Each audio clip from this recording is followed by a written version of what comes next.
जय हिंद, जय भारत। मैं रेबल सदानंद पते। आखिर वो शुरू हो चुका है जिसका हमें अंदेशा था। अगर आप चुनाव हार जाओ तो विपक्ष के ऊपर कोई ना कोई लांछन, अगर आप इलेक्शन हार जाओ तो अपने तमाम जो हथकंडे हैं वो विपक्ष के ऊपर लगा दो। अगर आप चुनाव हार जाओ तो केवल और केवल एक चीज रह जाएगी, दैट इज पॉलिटिकल वेनेडेटा। जी हां दोस्तों, बंगाल चुनाव के ऊपर बात कर रहे हैं। अभी बंगाल चुनाव का रिजल्ट आए हुए महज 2 हफ्ता भी नहीं हुआ कि सीबीआई ने अपना काम करना स्टार्ट कर दिया है। मैं सीबीआई के काम करने के तरीके के ऊपर कोई उंगली नहीं उठा रहा, लेकिन ताज्जुब एक बात की हो रही है, नारदा घोटाला। आप लोगों ने सुना होगा नारदा घोटाला, एक ब्राइबरी केस जिसमें कई सारे लोगों को अभियुक्त बनाया गया था। 2014 में एक केस रजिस्टर्ड हुआ था हाई कोर्ट के ऑर्डर पे, सीबीआई इन्वेस्टिगेशन हुई थी 2017 में। मैं आपको नाम बता रहा हूं दोस्तों, 14 लोग, एक आईपीएस।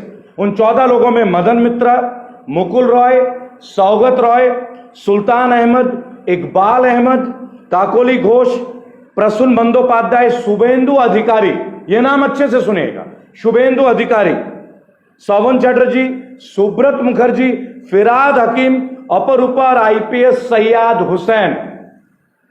फिराद हकीम को आप अच्छे से जानते होंगे, शहरी मंत्री, कलकत्ता के मेयर, ममता जी के राइट हैंड्स, टीएमसी के कद्दावर नेता, तृणमूल कांग्रेस के। दोस्तों आपने देखा होगा 24 घंटे पहले सीबीआई ने अरेस्ट किया टीएमसी के कुछ लीडरों को, जिनका नाम है सुब्रत मुखर्जी, फिराद हकीम, शोभन चटर्जी और मदन मित्रा। ये तमाम लोग इलेक्शन अभी अभी जीते। ये जो चुनाव आपने देखा 2021 का, मैं नाम दोबारा बोल रहा हूं, सुब्रत मुखर्जी, फिराद हकीम, शोभन चटर्जी और मदन मित्रा, और इनके ऊपर नारदा घोटाले का ही आरोप है। सीबीआई के विशेष निगरानी में बुधवार तक इनको रखने का परमिशन दिया गया। पहले हाईकोर्ट ने इनके बेल को भी रिफ्यूज कर दिया। सीबीआई कोर्ट ने इनको जमानत दे दी थी, पर कलकत्ता हाईकोर्ट ने तत्काल प्रभाव से जमानत पर रोक लगा दी। छोटा सा एक सवाल है, मैं ये प्रश्न नहीं करूंगा कि फिराद हकीम को क्यों अरेस्ट किया गया, मैं ये नहीं जानना चाहूंगा कि मदन मित्र को क्यों अरेस्ट किया गया, या सुब्रत मुखर्जी को, या शोभन चटर्जी को। मेरा केवल एक प्रश्न है कि जो ये स्टिंग ऑपरेशन हुआ था 2014 में, जब ये केस रजिस्टर्ड हुआ था, तो शुभेंदु अधिकारी और मुकुल रॉय, आपको समझना होगा, मुकुल रॉय बीजेपी के कद्दावर नेता, लेकिन ये जन्मजात नहीं है बीजेपी के लीडर। ये अभी अभी हाल फिलहाल में 1 साल पहले तृणमूल कांग्रेस से बीजेपी में आए हैं, समझना होगा आपको। और शुभेंदु अधिकारी तो जुम्मा चुम्मा 2-3 महीने हुए।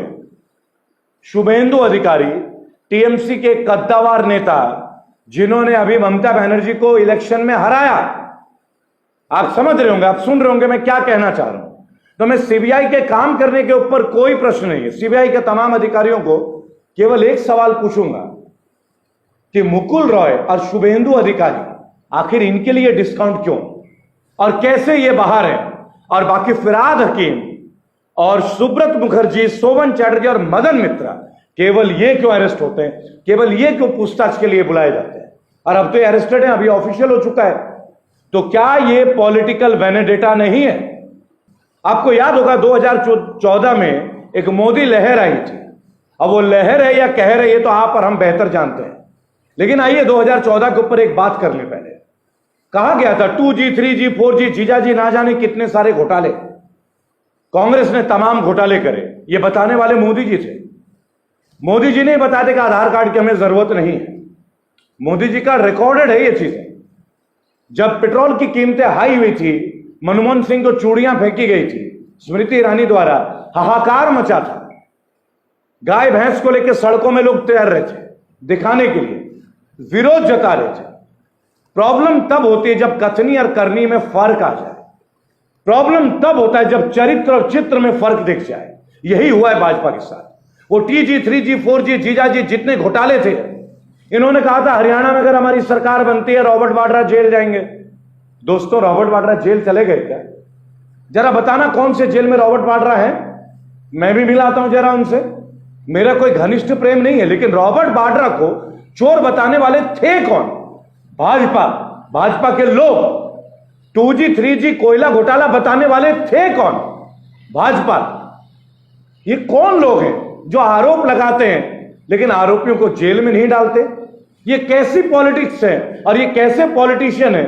आरोपी नाम बता देते हैं कि कांग्रेस ने ये किया, कांग्रेस ने वो किया, अखिलेश जी की सरकार ने ये किया, समाजवादी पार्टी ने ये किया, बहुजन समाज पार्टी ने ये किया। आखिरकार भाजपा की रीढ़ की हड्डी कमजोर है क्या?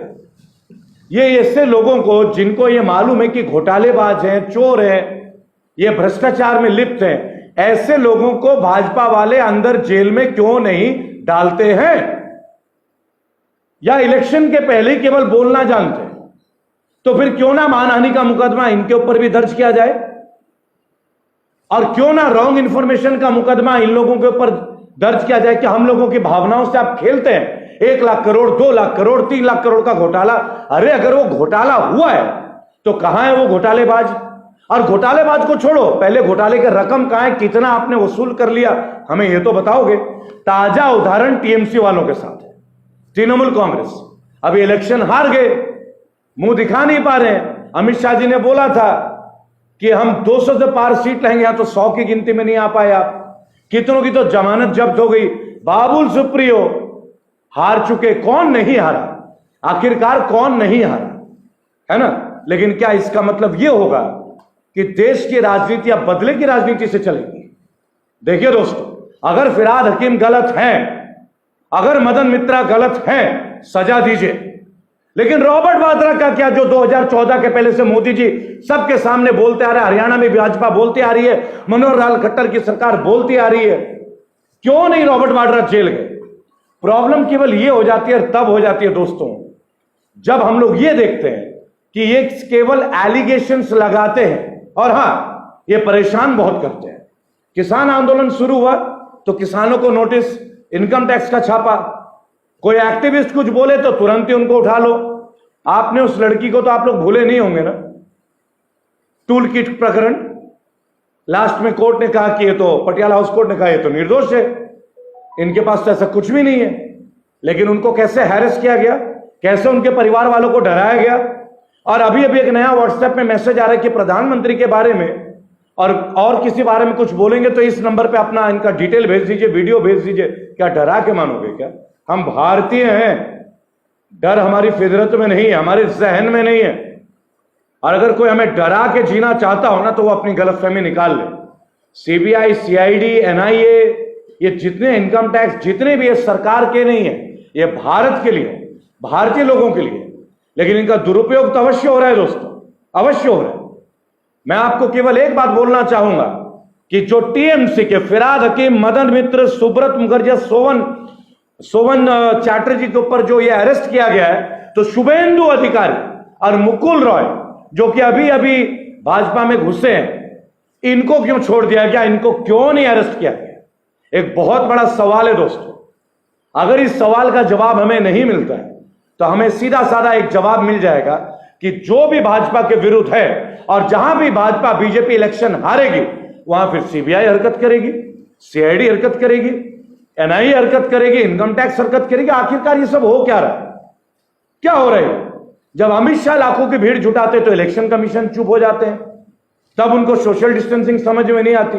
एक साधारण व्यक्ति अपने परिवार, पत्नी के साथ बाइक में जा रहा तो लाठी खाता है, तो वो लाठी अमित शाह के लिए अलग क्यों, तेजस्वी यादव के लिए अलग क्यों, कोई भी पार्टी के लिए अलग क्यों, और हम आम जनता के लिए अलग क्यों? दोस्तों, हमारे देश को बदल की जरूरत है, बदले की नहीं। लेकिन जो भाजपा की नीति चल रही है अभी, ये पूर्णतः बदले की नीति चल रही है। अगर कोई पॉलिटिकल पार्टी ने इलेक्शन जीता है, अगर टीएमसी ने बंगाल में चुनाव जीता है, उसका एक सबसे बड़ा प्रत्यक्ष प्रमाण मैं हूं। क्योंकि हां, मैं गर्व से कहता हूं कि मैंने भी टीएमसी की जीत के लिए मेहनत किया, हमने जिताया है, रेबल फाउंडेशन ने करके दिखा। ये सब आप लोगों ने देखा है, और ये भाषण नहीं है, ग्राउंड लेवल पे 3 महीने हम थे वहां। लेकिन दोस्तों, अब जो हो रहा है, ये रिवेंजफुल एक्शन चल रहा है, और ये रिवेंज नहीं होना चाहिए। ये बदले की भावना से हट के देश को कहीं ना कहीं शुद्ध आचरण में आना चाहिए। माननीय मोदी जी, हम एक प्रश्न पूछते हैं आपसे, माननीय सीबीआई के ऑफिशियल, आपसे एक सवाल है हम लोगों का।